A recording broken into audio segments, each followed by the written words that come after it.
सिखाई इस देश की राजनीति को, इस देश की आजादी के संग्राम को। किस लिए? ताकि इस प्रदेश के सारे नौजवान ऐसे भटकते रहे बगैर रोजगार के, बगैर विकसित हुए, यहाँ की सड़कें ना बने, यहाँ की हर सुविधा भगवान भरोसे हो। ये तो नहीं था मकसद, और ना राजनीति का मकसद है और ना सरकार का मकसद है। तो नेता तो भूल ही गए कि उनका धर्म क्या है, लेकिन आप भी भूल गए कि आपकी जिम्मेदारी क्या है। आप चाहते हैं अपने बच्चे विकसित हों, इनके लिए सारी सुविधाएं हों, तो आप ऐसी पार्टियों को बार बार वोट क्यों दे रहे हैं? बार बार जो आपसे सिर्फ धर्म और जाति की बातें करते हैं, लेकिन आपकी विकास की बात नहीं करते। मत दीजिए, मत दीजिए। देखिए, आप सोचिए, आपके परिवार में मान लो आपका बेटा है और आप बड़ी मेहनत कर रहे हैं उसको पढ़ाने के लिए। पढ़ाई की, बड़ा हो गया, 25-26 साल का है, अब घर पे लेटा रहता है, टीवी देखता है पूरे दिन। आप उसको खाना भी खिला रहे हो, उसके लिए नए नए कपड़े भी खरीद के दे रहे हो, उसे कोई मोबाइल चाहिए वो भी दे देते हो कहीं ना कहीं से जुगाड़ करके। कल को उसको मोटरसाइकिल चाहिए, चलो माता पिता दे देंगे। तो क्या बनेगा वो? हाँ, निकम्मा बनेगा कि नहीं? क्योंकि उसको तो मालूम है, अरे माँ बाप ने तो करना ही है, मैं तो बैठ जाता हूँ आराम से, मुझे क्या करना है। मैं तो थोड़ा सा नखरा कर लूंगा समय समय पे, माँ बाप के जज्बातों को उठार लूंगा, मुझे मोबाइल भी मिल जाएगा, मुझे मोटरसाइकिल भी मिल जाएगी, मुझे खाना पीना तो मिलता ही है, कपड़े लत्ते भी मिल जाएंगे नए नए, तो कुछ करेगा नहीं। अब यही हालत आपने नेताओं की बना दी कि नहीं? नेता जानता है उसको कुछ करना नहीं है, वो तो आसन पे बैठेगा, बड़े बड़े भाषण देगा, आपको खूब पैसे खर्चेगा विज्ञापनों पे कि आपको लगे कि कहीं और विकास हो रहा है, एक दिन हमारे द्वार भी आ जाएगा।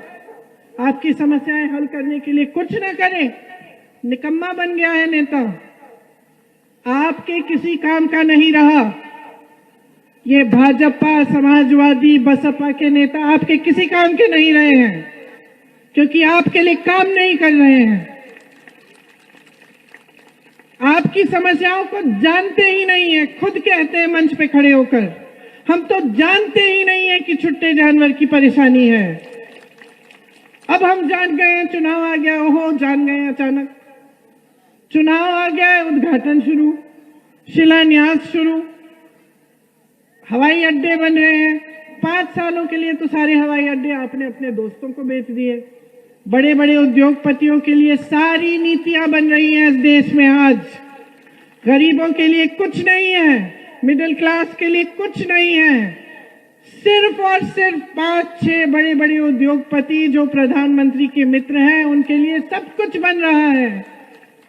आपकी मेहनत से, पब्लिक की मेहनत से BHEL, HAL, NTPC, रेलवे जैसी बड़ी बड़ी संस्थाएं बनी।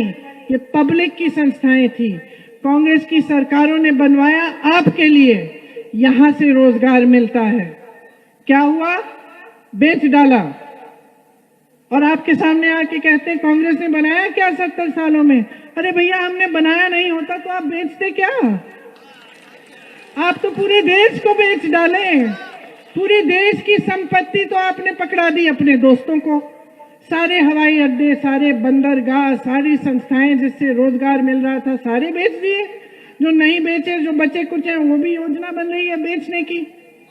जो छोटे दुकानदार थे, जो छोटे बिजनेस थे, छोटे व्यापारी थे, जिसमें से आप कुछ लोग होंगे यहाँ बैठे हुए, आप तो देश की रीढ़ की हड्डी थी। रोजगार 3 जगहों से ही मिल सकता है, सुन लीजिए। बड़ी बड़ी संस्थाओं से जिन्हें इन्होंने बेच डाला, खेती और छोटे व्यापारियों और छोटे दुकानदारों से, छोटे व्यापारियों से उनको इतना संकट में डाल दिया आपने GST करके, नोटबंदी करके, बड़ी बड़ी बिल थोप कर कि वो कमा नहीं पा रहे, रोजगार बनवा नहीं पा रहे। और तीसरी थी सरकारी रोजगार। सरकारी रोजगार 12 लाख खाली पड़े हैं। 5 सालों से योगी जी ने नहीं भरे, मोदी जी ने नहीं भरे, आज इनकी हिम्मत की आपके सामने आके कहते हैं अगले 5 सालों में भर देंगे। अरे 12 लाख तुम्हें बेरोजगार नौजवान नहीं दिखे इस प्रदेश में? हजारों तो यहाँ खड़े हैं, कितने बेरोजगार हैं जरा हाथ उठाओ। हजारों यहाँ खड़े हैं और 5 सालों से सत्ता में हो, सरकार चला रहे हो, तुम्हें दिखे नहीं? ये हालात है बहनों और भाइयों। सच्चाई को समझ लो। ये आपको गरीब रख रहे हैं जानबूझ के। इनकी नीति अमीरों के लिए है। ये चाहते हैं कि आपका पेट खाली रहे, ये चाहते हैं कि आपको रोजगार न मिले, ये चाहते हैं कि आप शिक्षित न बने, क्योंकि जब तक अशिक्षित रहोगे, जब तक रोजगार नहीं होगा, कमा नहीं पाओगे, तब तक गुस्सा रहेगा अंदर, और उस गुस्से का रोज रोज इस्तेमाल करते हैं ये, उस नाराजगी का, उस निराशा का, उस दुख का, कि इतनी मुश्किल परिस्थितियां हैं। जब नौजवान में ऐसा दुख होता है ना, तो उसको धर्म के आधार पर, जाति के आधार पर फुसलाना बहुत आसान होता है, बहुत आसान होता है। हम सब जानते हैं, सब माता पिता हैं, बेटा काम कर रहा है, बेटी काम कर रही है, पढ़ाई कर रही है, खुश है। जैसे ही घर पे बैठ के आलसपन दिखा रही है या दिखा रहा है, तो दिमाग चल रहा है, और जब दिमाग इधर उधर चल रहा है तो बहुत आसान होता है जज्बातों का इस्तेमाल करना। तो ये नीति है इनकी, आपको गरीब रखना इनकी नीति है, ताकि इनकी राजनीति चले, ताकि इनकी धर्म पर आधारित, जाति पे आधारित राजनीति चले, ये सत्ता में रहे। इनको और कुछ नहीं चाहिए, सिर्फ किसी भी हालत में सत्ता में रहना है। चाहे कोई भी झूठ बोल दे, कुछ भी कर ले, कितने भी विज्ञापन डाल दे, मीडिया को खरीद ले, सब कुछ खरीद ले, लेकिन एक ही मकसद है, और वो मकसद आपका विकास नहीं है। वो मकसद उनका खुद का विकास है, अपनी महत्वाकांक्षाएं पूरा करने की, आगे सत्ता में आने की और सत्ता में रहने की। तो ये सच्चाई है, इस सच्चाई को आप समझिए। मुझे दुख होता है ये देख के कि खास तौर से मेरे जो नौजवान साथी हैं, इन बातों में उलझ गए हैं, धर्म की बातों में, जाति की बातों में उलझ गए हो आप सब। और जब तक आपको उलझाया रखा जाएगा, तब तक परिवर्तन नहीं आएगा, तब तक आपका प्रदेश वही का वही उसी खाई में रहेगा जहां है। न किसानों के लिए कोई कुछ करेगा, न बहनों के लिए, न बेरोजगारों के लिए, न छोटे व्यापारियों के लिए। ऐसा ही चलता चले जाएगा। अमीर अमीर होते चले जाएंगे, गरीब गरीब रहेंगे और गरीब होते जाएंगे। तो आज कांग्रेस पार्टी के जितने भी नेता हैं और हमारी जो नीतियां हैं, मैं आपके सामने रखना चाहती हूं। और जो हमारे नेता हैं, उन सबको हमने कहा है कि नकारात्मक बातें मत करो, जाके मंच पे किसी को नहीं सुनाओ, सिर्फ विकास की बात करो, सिर्फ ये बात करो कि क्या किया है, क्या करना चाहते हो और कैसे करोगे। अगर हम कह रहे हैं, और हम कह रहे हैं 20 लाख रोजगार हम दिलवाएंगे, तो खोखली बात नहीं है। हमने पूरा खाका तैयार किया है नौजवानों के लिए कि कहां से आएंगे ये रोजगार।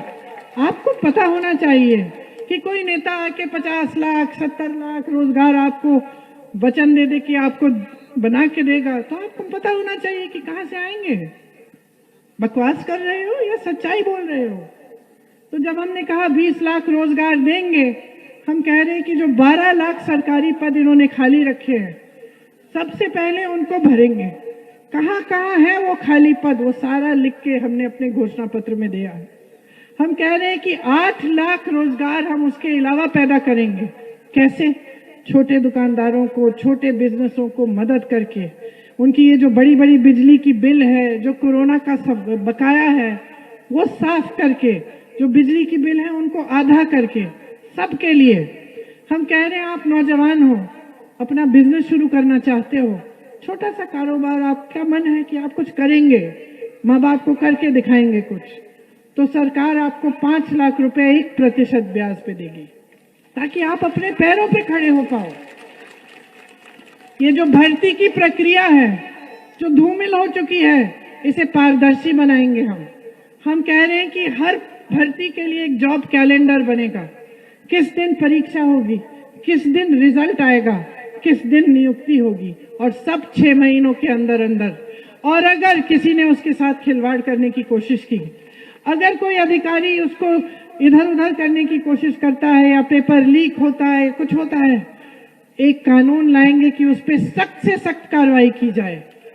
सबसे बड़ा पाप यह है कि हमारे नौजवान मेहनत करते हैं, फीस भरते हैं, 5-5, 6-6 साल बर्बाद कर देते हैं अपनी जवानी की इन भर्ती की प्रक्रियाओं में, जिनको एकदम भ्रष्ट कर दिया इस सरकार ने। सबसे बड़ा पाप है। हम चाहते हैं कि ये पारदर्शी बने। आपकी भर्ती के इम्तिहान के लिए कोई फीस नहीं लेंगे, सारी फीस माफ। आपको गोरखपुर से अगर लखनऊ जाना पड़े इम्तिहान देने के लिए तो आपका टिकट भी मुफ्त मिलेगा आपको, आप एग्जाम का पास दिखाएंगे। हम कह रहे हैं कि मेरी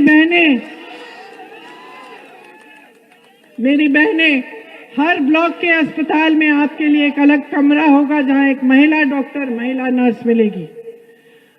आशा बहुओं और आंगनवाड़ी की बहनों के लिए 10,000 रुपए मानदेय बनाया जाएगा।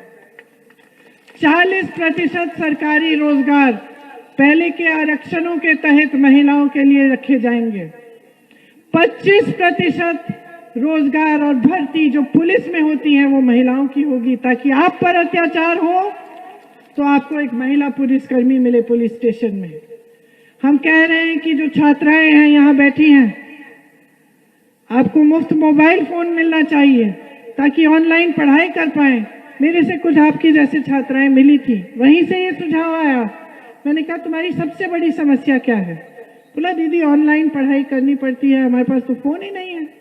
तो क्यों ना सरकार आपको दे। आपको सशक्त बनाना सबसे जरूरी चीज है, सबसे महत्वपूर्ण चीज है।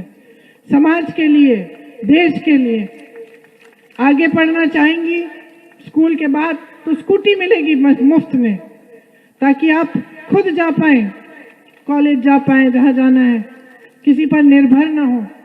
इसी तरह से मेरी बहनों, आपको एक गैस सिलेंडर देके इस सरकार ने सोचा है कि सारी जिम्मेदारी खत्म हो गई है। हम कह रहे हैं आपको 3 मिलेंगे, मुफ्त ले लीजिए 3 गैस सिलेंडर, लेकिन आपको सशक्त बनाना है। आपके लिए हर जिले में महिलाओं के लिए केंद्रीय विद्यालय जैसे सिर्फ महिलाओं के लिए विद्यालय बनाएंगे, जिसमें आपको हुनर भी सिखाया जाएगा ताकि आप अपने पैरों पे खड़े हो पाएं। आपकी सेहत के लिए, आपकी सुरक्षा के लिए, आप अगर छोटे बिजनेस शुरू करना चाहें उसके लिए, सबके लिए हमने योजना बनाई है और हम करना चाहते हैं। मेरे किसान भाई बैठे हैं, आपके पूरे के पूरे कर्ज माफ किए जाएंगे। कांग्रेस की सरकार ने पहले करके दिखाया है, फिर से करेंगे, क्योंकि हम जानते हैं कि कितनी परेशानियां झेल रहे हैं आप। जैसे छत्तीसगढ़ में 2500 रुपए में गेहूं धान खरीदा जा रहा है, उसी तरह से आपसे भी 2500 रुपए में गेहूं और धान खरीदा जाएगा, 400 में गन्ना। हम ये भी कह रहे हैं कि छत्तीसगढ़ में जो योजना बनाई गई कांग्रेस के सरकार द्वारा, जिससे छुट्टा जानवर की जो समस्या है वो खत्म हो गई, वो मैं आपको समझाती हूँ 2 मिनट के लिए। छत्तीसगढ़ की सरकार ने कहा कि आप छुट्टे जानवर की देखभाल करिए, हम 2 रुपए किलो आपसे उस छुट्टे जानवर की गोबर खरीदेंगे, उस गोबर का हम गोबर गैस बनाएंगे, उस गोबर का हम अच्छी खाद बनाकर वापस आपको दिलवाएंगे आपकी सुविधा के लिए। हम खरीदेंगे 2 रुपए किलो गोबर। इससे क्या हुआ, लोगों ने सोचा चलिए हम देखभाल कर लेते हैं, क्योंकि हम तो कमा रहे हैं देखभाल करके। ऊपर से गोबर गैस भी बनने लगी, खाद भी मिली अच्छी अच्छी, तो ये समस्या ही हल हो गई। यहाँ की सरकार ने क्या किया, कहा कि गौशालाओं में डालो। गौशालाओं में ना चारा दिया है, ना पानी दिया है। हमने वीडियो देखे हैं तमाम पिछले साल, गाय को उठाकर जेसीबी से धर रहे हैं, जिंदा गाय है उसको गाड़ रहे हैं, उसके ऊपर मिट्टी डाल रहे हैं। कुत्ते नोच रहे हैं जिंदा गाय को जहां पे उसके घाव हैं, खा रहे हैं जिंदे जानवर को, और ये कहते कि ये धार्मिक है और इनकी ये समस्या का हल करने का ये तरीका है। सोच नहीं है, सोच नहीं है। कांग्रेस में सोच है। ये समस्या हल कर दी है छत्तीसगढ़ में। कांग्रेस की सरकार ने छत्तीसगढ़ में कहा है कि हम 2500 से कम में लेंगे ही नहीं गेहूं और धान, जो भी बकाया हम दे देंगे। लेकिन हम आपको 2500 रुपए देंगे क्योंकि हमारी सरकारों में आपका हित है, हम आपके लिए काम करना चाहते हैं। तो ये सारी चीजें हम करना चाहते हैं, लेकिन जब तक आप जाति और धर्म के आधार पर राजनीति को फूलने फलने देंगे आपके प्रदेश में, तो हम कर नहीं पाएंगे। आप हमारे प्रत्याशी को आगे बढ़ाएं, इन्हें चुने, तो ये आपका प्रतिनिधित्व करे, हमारी सरकार बनाए प्रदेश में, तभी तो ये सब कर पाएंगे हम आपके लिए। वरना ऐसे के ऐसे रहेंगे। ये जो नीतियां हैं दूसरे दलों की कि अमीरों को अमीर करते रहें, सारी संस्थाएं बेच डालें, नौजवानों को पैरों पे खड़ा न करें, महिलाओं को सशक्त न करें, तो आप आगे नहीं बढ़ पाओगे। यही सब होगा जो आप वैसे भी 30 सालों से देख रहे हैं। पिछले 5 सालों में सबसे बड़ी समस्याएं आपके सर पे आई हैं, और कभी कोई बहाना सरकार बनाती है कि उनके हाथों से बाहर था। ये सच्चाई नहीं है। इनकी नीतियां आपके हित में काम नहीं कर रही हैं। तो यहाँ मैं इसीलिए आई आप सबसे आग्रह करने के लिए कि अपने ही हित में, अपने ही भविष्य के लिए, अपने ही विकास के लिए जरा समझदारी और जिम्मेदारी से अपना वोट दो। अगर अपना वोट फिर से आपने गलत दे दिया तो फिर से 5 सालों के लिए आप भुगतोगे और आप ही का नुकसान होगा। आप सब जानते हैं कि कांग्रेस पार्टी के नेताओं ने इस देश की आज़ादी के लिए उसके बाद भी अपनी जान तक दे दी देश के लिए। मेरे परिवार के सदस्यों ने दी, मेरे पिता भी शहीद हुए। आपके सामने खड़े होकर इधर उधर की बातें करना, आपको फुसलाना, आपको गुमराह करके क्या मिलेगा? हम तो चाहते हैं कि आप आगे बढ़ें, हम चाहते हैं कि आप विकसित हो। यही सब उत्तर प्रदेश से ही शुरुआत हुई इस पूरे देश की आज़ादी की, इस पूरे देश के विकास की, यहाँ रुकी पड़ी हुई है। हम चाहते हैं कि यहाँ से एक नई राजनीति बने, एक नया संदेश जाए पूरे देश में कि बस अब बहुत हो गया, हम बर्दाश्त नहीं करेंगे ऐसी राजनीति जिसमें धर्म, जाति, जज्बातों का इस्तेमाल हो रहा है। हम नहीं करेंगे। हम चाहते हैं विकास। हमें ऐसी राजनीति दीजिए जो हमारे लिए काम करे। यहाँ से संदेश पूरे देश में जाना चाहिए। और मैं जानती हूँ, मुझे पूरा भरोसा है कि आप एकदम जिम्मेदारी से इस बार अपना वोट देंगे। इस बार एक ऐसी सरकार चुनेंगे जो आप ही के लिए काम करे। आप सबको बहुत बहुत धन्यवाद। खूब इंतजार किया आपने। आशा है कि मेरी बातों को मन में रखेंगे और सोच समझकर आप चुनाव में अपना निर्णय लेंगे। बहुत बहुत धन्यवाद। जय हिंद।